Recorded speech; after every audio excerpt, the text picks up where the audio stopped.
আমাদের উন্নত বিশ্বে একটা কথা আছে, কাস্টমার ইজ কিং। মানে এটা ব্যবসার একটা পলিসি হচ্ছে, customer is king plus customer is always right. তো এই কথাটার ব্যাখ্যাটা পরে দিব, এটা নোট রাখেন।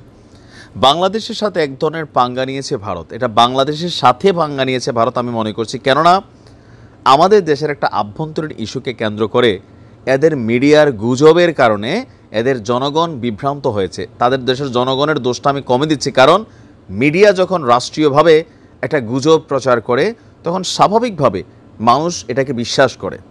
তো ভারতের এই গুজব মিডিয়ার কারণে ভারতের জনগণ আমাদের উপর ক্ষিপ্ত, এটা বাস্তবতা। প্র্যাকটিক্যালটা আপনারা অনেকে জানেন না যারা ভারত থেকে আমাদের ভিডিওগুলো দেখেন। তো এই ইস্যুতে ফাইনালি বিষয়টা কোথায় গড়ালো, যে বাংলাদেশকে তারা চিকিৎসা দিবে না, তাদের হাসপাতালে ঢুকতে গেলে প্রণাম করতে হবে, পাশাপাশি হোটেলে মানুষ জায়গা দিবে না, ওই দেশে ঘুরতে গেলে সিম কিনতে পারবে না, ট্যাক্সিতে চড়বে না, নানান ধরনের একটা ট্রেন্ড হিসাবে প্রত্যেকটা প্রতিষ্ঠান নাম লেখালো। তো এর মাঝখানে ভারত জোশে এসে যে কাজটা করছে, বিশেষ করে পশ্চিমবঙ্গ, আমার কাছে মনে হয় আর কি, তারা যেটা করলো, এই যে হাসপাতালগুলা গণহারে বাংলাদেশিদের সেখানে চিকিৎসা দিবে না ঘোষণা দিল, তো এটাতে লসটা কার হইল? লস কিন্তু ভারতেরই হচ্ছে।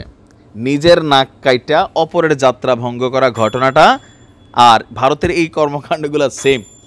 তো গেল এক সপ্তাহ যাবৎ এই যে উত্তেজনা, এর মাঝখানে কলকাতার হাসপাতালগুলো অনেকটা খা খা করছে। উত্তাল পরিস্থিতির কারণে বাংলাদেশিরাও যাচ্ছে না, আবার বাংলাদেশের তারাও ভাবতেছে আমরা অন্য জায়গায় গিয়ে চিকিৎসা নেব।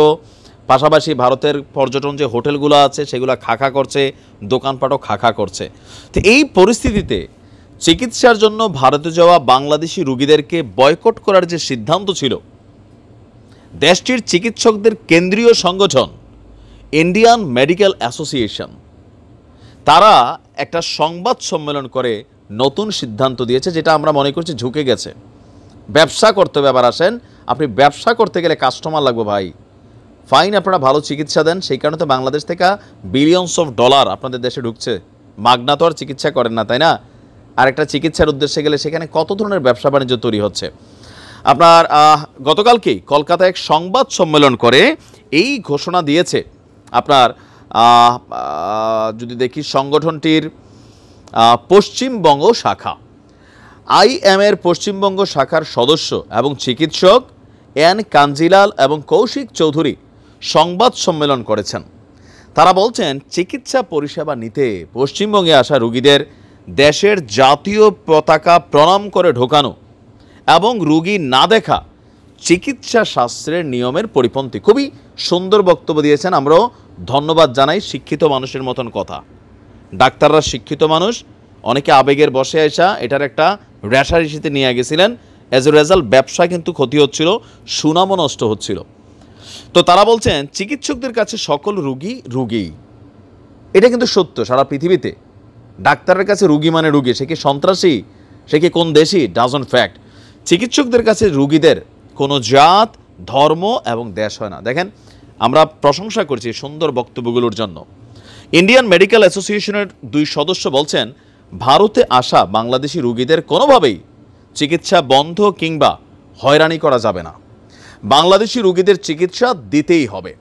2 দেশের মধ্যে চলমান অস্থিরতায় রুগীদের যেমন ক্ষয়ক্ষতি হচ্ছে, তেমনি আর্থিক ক্ষতির সম্মুখীন হচ্ছে ভারতের এই মেডিকেল হাসপাতালগুলো।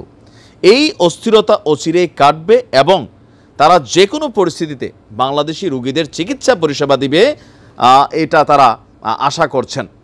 শীঘ্রই বাংলাদেশি রুগীদের জন্য হেল্পলাইন নম্বর চালু করা হবে।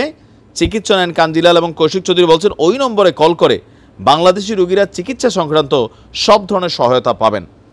সম্প্রতি আপনার হাসপাতাল এবং হোটেলের দরজা বাংলাদেশিদের জন্য বন্ধের ঘোষণায় ভারতের ব্যবসায়ীরা এই সিদ্ধান্তের বিরোধিতা করেছে এবং কি তারা বাংলাদেশিদের জন্য বিশেষ ছাড়েরও ঘোষণা করেছেন।